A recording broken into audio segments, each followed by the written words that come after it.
कर आराम से पढ़ रहे हैं और इंशाअल्लाह ताला आगे भी जारी रहेगा। सब लोगों की मेहरबानी है। सब लोग क्या मकसद है ये प्रोग्रामों का इनेकाद करने का?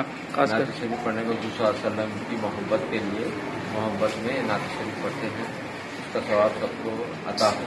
छोटे बच्चों बच्चों से बड़े आगे चलकर क्या है वो लोग मोहम्मदी का परवाना रोशन करेंगे इंशाअल्लाह।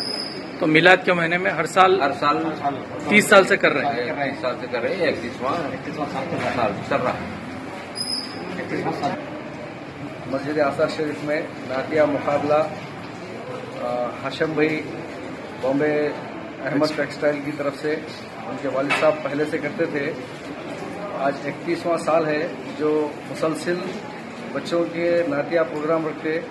बहुत माशाल्लाह बहुत अच्छे नात पढ़ते हैं बच्चे, उनकी हिम्मत अफजाई होती और आगे चल के वो लोग और तरक्की करते। उनकी हिम्मत अफजाई के लिए हर साल नातिया मुकाबला करते।